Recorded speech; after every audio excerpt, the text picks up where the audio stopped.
2007년에 시작한 이 세계평화기도회는 올해로 12년 차를 맞이하고 그동안에 우리 교회가 꾸준하게 함께 동역해온, 특별히 이제 21일 동안을 나라를 위해서, 우리 민족을 위해서 기도의 사명을 감당하기 위해서 오늘 또 이렇게 우리가 한 자리에 모였습니다. 여러분, 오늘 하나님께서 이 기도의 자리에 나온 저 여러분에게 오늘 이 마태복음 11장 이 말씀을 통하여서 하나님께서 우리에게 평안과 안식과 쉼을 허락하시는 귀한 은혜의 시간이 될 수 있기를 바랍니다. 정말 하나님께서 우리를 감동시키신 이 편지가 있는데, 오늘 그 편지가 바로 오늘 이 마태복음 11장 28절로부터 30절 말씀에 우리 모두를 오늘 이 자리에 하나님께서는 초청해 주신 이 초청장을 받고 우리가 이 자리에 나오게 된 줄로 믿습니다. 여러분, 우리 하나님께서는 우리 죄인된 우리를 구원하시고, 그리고 하나님의 백성으로 축복하시기 위해서 예수 그리스도를 우리에게 보내셨어. 그리고서는 그 예수님께서는 오늘 이 말씀으로 우리 모두를 주님께 오라고 이렇게 초대하고 계시다는 겁니다. 그래서 우리도 오늘 이 초청장을 들고 이렇게 하나님 앞에 섰습니다. 수고하고 무거운 짐 자들아 다 내게로 오라. 저는 정말 이 말씀이 주님께서 우리 인생의 어떠함을 너무나도 잘 아셔가지고서, 그래서 우리 모두가 수고하고 무거운 짐진 삶을 이렇게 허덕이면서 살아가고 있는 것을 보시면서 주님께서는 우리를 부르셨습니다. 다 내게로 오라고 불러주셨어요. 이 마태복음 11장 이 본문 말씀을 우리가 좀 더 잘 이해를 하려면 이 마태복음 11장 1절서부터 이 마지막 절까지의 말씀, 이 내용을 한번 살펴보면은 이 본문의 뜻을 조금 더 이해를 할 수가 있는데, 이 11장 이제 1절서부터 우리 3절까지의 말씀을 보시면은 예수님께서 12제자를 보내시고 전도하시고 그러시는 가운데 그 당시에 이 요한이 옥에 갇혔게 됐습니다. 감옥에 갇혀 있을 때 헤롯을 향하여서 아주 막 심한 야단을 쳤거든요. 헤롯 행한 일에 대해서 헤롯이 눈에 가시처럼 여기는 요한을 붙들어다 옥에 가둬버렸습니다. 그리고는 옥에 갇히고 예수님은 이제 본무대에서 이제 이 요한에게 쏟았던 모든 그 인기 절정이 이제 예수님에게 다 가게 된 거예요. 그런 가운데서 요한은 아무도 찾아오지 않는 그 감옥에서 그래도 예수님은 자기를 기억해주고, 예수님은 그래도 자기를 한 번쯤 면회라도 한번 올 것으로 그렇게 기대를 했던 것 같아요. 그러나 예수님께서는 이 요한을 찾아가지 않습니다. 요한이 갇힌 감옥에 면회도 안 갑니다. 그럴 때 요한이 뭐라고 생각하냐면, 정말 맞아? 이 예수는 메시아가 맞는가? 우리가 기다린 그 메시아인가? 라고 하는 것에 대해서 의문이 들었습니다. 그래서 제자를 예수님께 보내죠. 그리고서는 뭐라고 묻습니까? 우리 3절 말씀 한번 읽어볼까요? 마태복음 11장 3절. 자, 시작. 예수께서 여짜오되 오실 그이가 당신이 오니까 우리가 다른 이를 기다리오니까. 자, 여러분, 이 말씀이 그 시대적인 상황을 보여주고 있는, 말씀하고 있는 거예요. 예수님 당시에 유대 백성들은 심한 그러한 정치적 탄압과 박해 속에서 로마 정권의 그 폭력 앞에서, 그리고 경제적으로 수탈당하고 종교적으로 그러한 그 율법주의 종교, 정치, 경제, 종교 어느 한 편안한 곳이 없는 그런 괴로운 삶을 살아가면서 그때 저들은 한결같이 메시아가 오기를 그렇게 기다렸다는 것입니다. 메시아가 오시면 우리를 해방시키고 우리에 있는 이 모든 무거운 짐을 다 덜어줄 거라고 그렇게 기대하고 있었다는 것이에요. 그래서 이 요한이 메시아가 오셨다고, 그렇게 예수님이 이제 메시아로 이 땅에 오셨다고 제자들한테 소개하고, 그리고 자기는 역사의 무대 전면에서 그는 뒤로 빠집니다. 그리고는 헤롯의 그 박해를 위험을 당해서 더군다나 감옥까지 들어갔는데, 정말 메시아가 오셨다면, 예수님이 정말 메시아라면 지금 당장 나를 감옥에서 풀어줄 수도 있을 것이고, 그리고 또 이 백성들이 당하고 있는 이 시련, 이 고통, 이 괴로운 무거운 짐을 다 덜어주기를 기대하고 있었지만은 현실적으로는 변화가 없는 거예요. 아무런 변화의 조짐이 없는 가운데 요한이 낙심하면서 정말 당신 맞습니까? 오실 그이가 당신입니까? 라고 그렇게 예수님께 묻는 겁니다. 자, 예수님께서 이에 대해서 뭐라고 말씀하십니까? 예수님께서는 요한에게 알리라고 그랬습니다. 그러면서 5절서부터 6절까지 말씀 읽겠습니다. 자, 시작.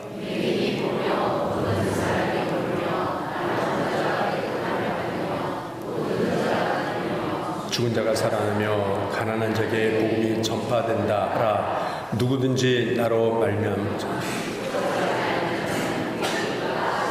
아멘.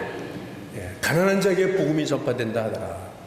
보지 못하는 자들이 보게 되고 저는 자들이 걷게 되고, 자, 여기에 남의 자가 깨끗함을 받고 하는 이 말씀이, 이 복음, 인생의 문제가 이 복음으로 인하여서 해결이 되어진다는 거거든요. 네. 우리의 인생이 다 보지 못할, 봐야 될 것도 보지 못하고, 우리가 들어야 될 것도 듣지 못하고, 걷지 못하고, 우리가 이 죽은 자 같이 살아가고, 이 가난한 인생을 살아가는 이런 것들 가운데서 복음이 전파되어진다라고 하는 이 말씀을 요한에게 가서 전하라는 것입니다. 그러면서 누구든지 나로 말미암아 실족하지 아니하는 자는 복이 있도다. 요한이 지금 실족하고 있다는 것입니다. 네. 우리는 당장 현실의 문제 해결하기 위해서 우리가 정말 하나님 앞에 매달려 부르짖으며 기도하고, 그렇게 금식도 하고, 여러분들이 철회 기도도 하고, 엄청난 그런 것을 해서 이 현실을 하나님께서 좀 바꿔주시도록 그렇게 구하지만은, 그러나 진정으로 우리의 삶을 변화시킬 수 있는 것은 복음이라고 하는 것이다. 라고 하는 복음.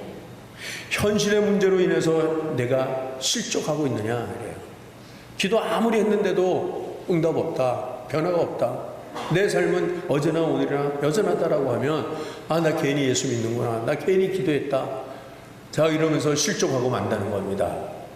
자, 믿음의 실족, 신앙의 실족, 이런 가운데 그러면서 그 당시의 사람들은 또 어떻게 살고 있었냐면, 지극히 현실주의, 물질주의에 사로잡혀 살아가고 있는 것을 또 보여주고 있는데, 자, 우리 16절 말씀 한번 보겠습니다. 16절, 11장 16절서부터 17절 말씀 같이 읽겠습니다. 시작. 아이들이 장터에 앉아 제 동물을 불러 이르되, 우리가 너희를 향하여 피를 불어도 너희가 춤추지 않고, 우리가 슬피 울어도 너희가 가슴을 치지 아니하였도다 함과 같도다. 자, 여러분, 그 세대 사람들은 이웃과 감정도 통하지 아니하고, 서로 마음을 나누지 아니하고, 마치 어린아이들이 장터에 가서 피를 보며 놀지라도 그 동물들이 함께 노래를 춤추지 아니하고, 또 장례식 노래를 하고 가슴을 치린다고 할 때 같이 울지 아니하였다 라고 하는 말씀. 그 시대 사람들이 이렇게 무정하고 무감동하고, 그리고 오직 자기 개인의 이기적인 삶에 급급해가지고 이웃을 외면하고 이웃과 함께 나누지 못하는 이러한 삶을 살아가고 있는 그 현실이었다는 것입니다. 자, 그런데 예수님께서 그때 오셔서 지금 그들의 그 고생하고 수고하는 모습을 다 보시면서, 그러면서 주님께서는 어느 곳에서 위로받지 못하는 그들을 향하여 내게로 오라고 주님이 그렇게 초청하시는, 부르시는 이 말씀이에요.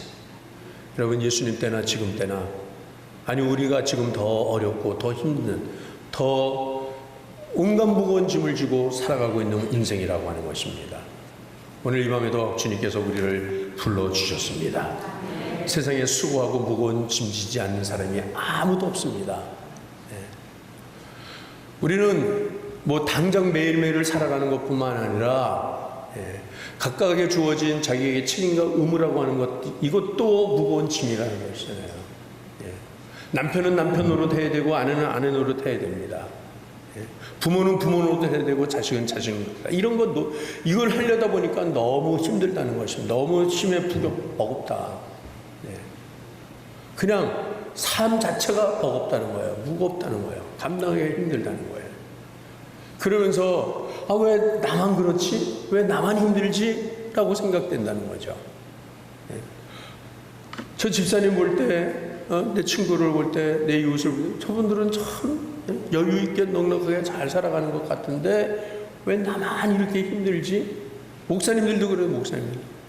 저도 어저께 목사님들 모임에 제가 다녀왔는데 초교파적으로 모이는 우리 한국교회 그래도 이렇게 선두에 서서 하는 그 목사님들을 만나고 오니까 괜히 제가 주눅 들더라고요. 자, 왜 나만 이렇게 힘들지? 왜 나만 이렇게 못났지?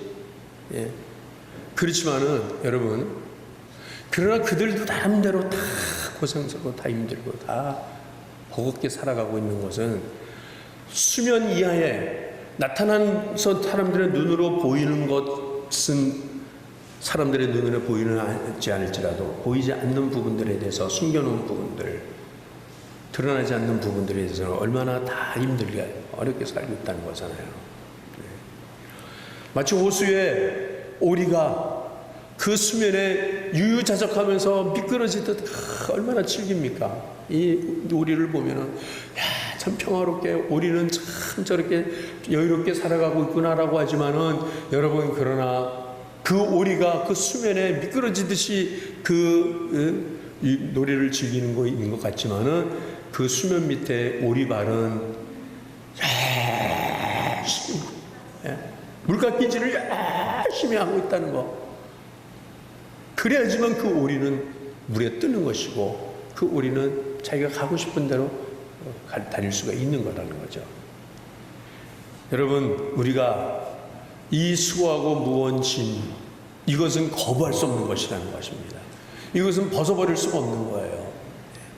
이것이 때로는 스트레스가 되기도 하고 이것이 병의 원인이 되기도 하지만은, 그러나 여러분, 이것을 우리가 해결할 수 있는 방편은 어떻게 할 수가 있습니까?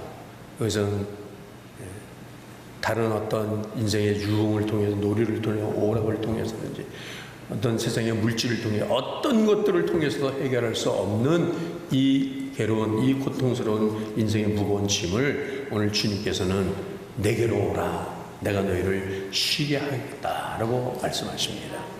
여러분, 오늘 이 밤에도 우리가 가지고 온 모든 무거운 짐들을 주님 앞에 다 내려놓을 수 있는 시간이 되시기를 바랍니다. 주님께서 다 맡아주신다고 말씀하십니다. 무엇보다도 인생의 모든 이 수고의 모든 원인은, 이 무거운 짐은 무엇보다도 그것은 바로 우리에게 죄의 무거운 짐이 있다는 것이에요. 이 죄의 짐이 가장 무거운 것이에요. 에덴에서 범죄한 아담과 하와에게 하나님께서는 뭐라고 말씀하십니까? 너희가 일생을 수고하지만 내 평생에 수고하여 너희는 소산을 먹을 것이, 땅에 소산 먹을 것이고 내 얼굴에 땀을 흘려야 할 것이고, 이것은 내가 그것에서 취함을 입었습니다. 여인들은 해산의 고생을 수고를 해야 할 것이다. 이 모든 것이 바로 죄의 결과로 주어진 수고하고 무거운 인생의 짐이라는 것을 예수님께서 이것을 해결하시기 위해서 오셨고, 이것을 십자가로 우리 주님께서 해결해 주신 줄 믿습니다.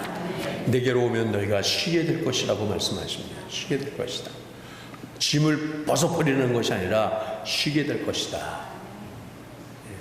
그래서 우리는 이 예수님께 나와서 쉰다는 것이 무엇이냐면, 오늘 내게로 와 너희가 쉬게 되리라, 그것은 마음이 온유하고, 나는 마음이 온유하고 겸손하니 나의 멍에를 메고 내게 배우라.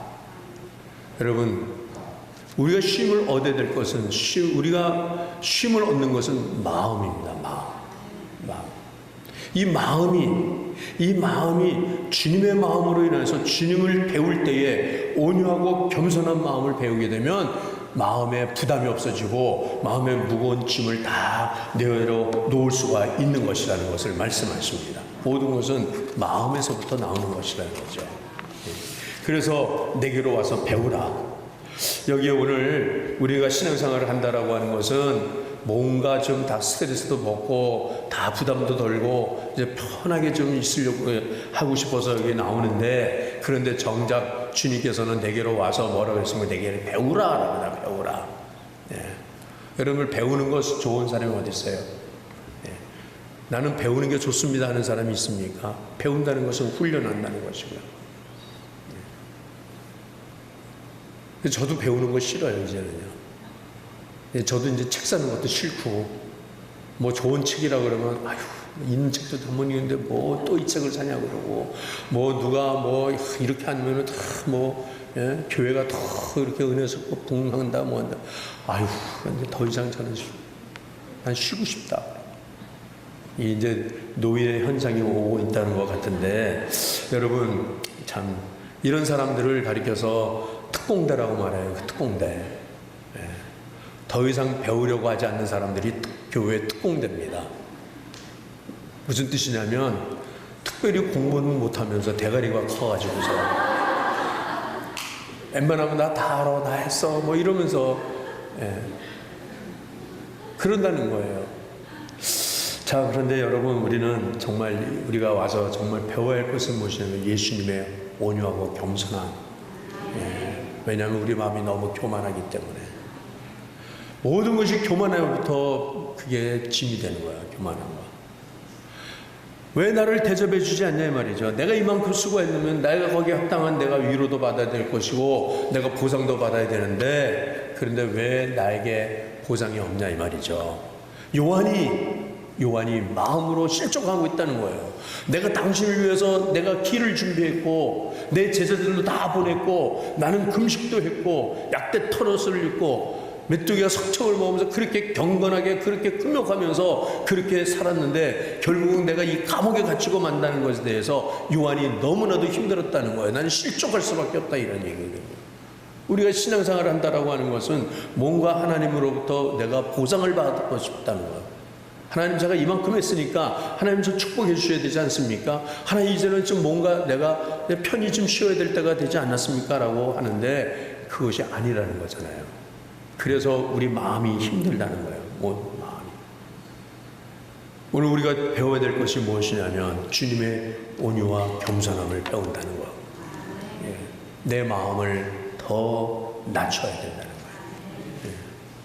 예. 이는 나의 멍에는 쉽고 내 짐은 가벼움이라. 내 멍에 이 멍에라고 하는 것은 소가 짊어지는 그 무거운 짐을 끄는 그 기구 아닙니까? 멍에가 없이는 소가 짐을 끌 수가 없습니다. 멍에를 얹어가지고 그 멍에에서 그 줄로 당겨가지고서 그 어깨에 무겁게 그것이 장착이 되어야지만 짐을 끌어갈 수가 있는 거예요. 내 멍에는 쉽고라고 하는 것은 무슨 말씀이냐면 나와 함께 지는 멍에는 쉽다라고 말씀하십니다. 나 혼자 고생하는 것이 아니고 나 혼자 수고하는 것이 아니라 주님이 나와 함께 이 멍에를 지고 있다라고 하면 이 중동 지방에서 이 농경의 그러한 풍습은 항상 소를 2마리 혹은 3마리 이상 소를 한 결에 넣고 끈다고 해요. 밭을 갈게 한다는. 그런데 이 농부들은 이 소를 이 함께 멍에를 매게 할 때 이 소가 어떤 소가 제일 힘센 소인지 어떤 소가 큰 소인지 이것을 먼저 테스트를 해가지고서 그 큰 소를 리더로 삼게 하고 그 작은 소들은 서브로 그냥 보조로 그렇게 따라가게 한다는 거예요. 그리고 어떨 때는 그 엄마 소가 이 밭을 갈 때는 이 송아지가 또 쫓아가게 한다는 거예요. 그러면서 배우게 한다는 겁니다. 배우게 한다.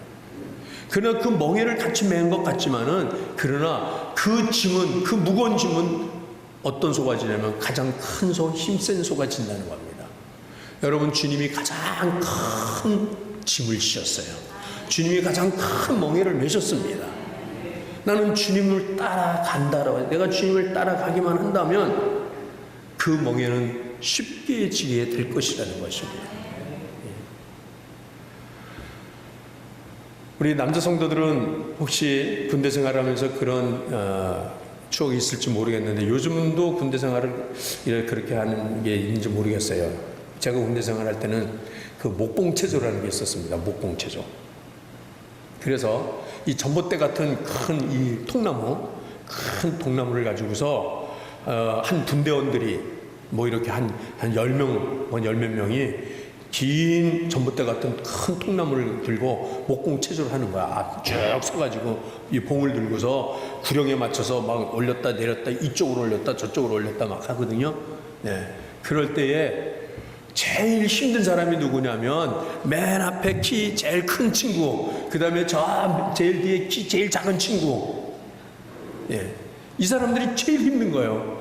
그리고 누가 제일 수월하냐면 가운데 적당히 있는 사람은 적당히 그저 손만 대면 되는 거예요. 손만 대면은 그냥 앞뒤 끝에서 키 큰 친구, 키 작은 친구가 죽어라 올리면 손만 대고 올렸다 내렸다 하면 된다는 거예요. 예. 물론 그것은 좀 뭐 얌체 같은 짓이지만은 그러나 여러분 어쩔 수 없습니다. 우리는 주님께 붙어서 살아갈 수밖에 없는 사람이라고요. 주님이 우리의 모든 무거운 짐을 다 지셔서 십자가로 우리 인생의 문제를 해결해 주신 것을 믿습니다. 여러분 오늘 이 밤에도 여러분 주님은 우리가 고생하고 수고하고 힘들어하는 인생을 아십니다. 내일어 와서 배워라. 너희의 마음이 온유하고 겸손해지면 너희 마음이 교만한 마음에 사로잡히지 아니하면 얼마든지 이것을 네가 감당할 수 있다. 그래서 소가 멍에를 마는 것은 그것은 단순히 그저 무거운 짐을 지우는 게 아니라 소의 고집을 꺾는 것이 멍이라고 하는 거예요.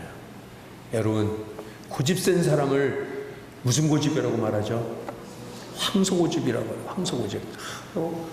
고집이 황소고집이야. 여러분 소가 처음부터 그렇게 순전히 농부의 그 길을 따라서 농부가 지도하는 대로 그렇게 소가 따라하지 않는 거예요. 소가 처음에는 그 멍에를 안 매려고 얼마나 몸부림을 치는지 모릅니다. 이 콧뚜레도 뚫고요, 멍에도 메우고 그러면서 이 소가 그 자기 고집을 꺾는 거예요. 이제 더 이상 안 되는구나. 내가 순전하게 이것을 지고 가야 되겠다라고 하는 거예요. 여러분 우리 하나님 앞에서 꺾어져야 될 부분들, 내가 포기해야 될 부분들, 그것을 내가 감당하면서 주님과 함께 따라간다고 하면 어느새 그것이 무게는 그전 같은 무게인데 그게 무겁게 느껴지지 아니하고 그것이 쉽게 느껴진다라고 하는 말씀이겠죠. 여러분 이 종이 한 장 이게 무겁습니까? 가볍습니까? 여러분들은 이거 무겁다고 생각하세요? 가볍다고 생각하세요? 가볍죠. 네. 이게 무겁다고 하는 사람이 있어요. 누구죠? 손가락 하나 까딱할 수 없는 사람. 이게 너무나 무거운 거예요. 그러니까 삶의 무게가 이게 무겁다, 힘들다, 그것은 결국은 내가 힘이 없으면 무거워지는 것이고 내가 힘이 생기면 가볍게 되는 것이에요. 똑같은 거지만 여러분 주님이 우리와 함께 하십니다. 주님께서 우리의 모든 짐을 질 수 있는 비결을 가르쳐 주셔서 그래서 누구든지 다 내게로 오라. 내가 너희를 편히 쉬게 하리라. 오늘 주님께서 주시는 이 위대한 초청장의 말씀을 들고서 여러분 오늘 우리가 남은 시간 우리가 주님 나라를 세우고 이 나라를 세우기 위해서 이번 주간에 정말 지방선거와 또 남북 간의 그 평화회담, 북미 간의 평화회담, 이 모든 것들 주님이 해결해 주시라고, 주님께서 인도해 주시라고 그렇게 우리가 함께 기도하는 이 시간이 되시기를 바랍니다. 기도하겠습니다.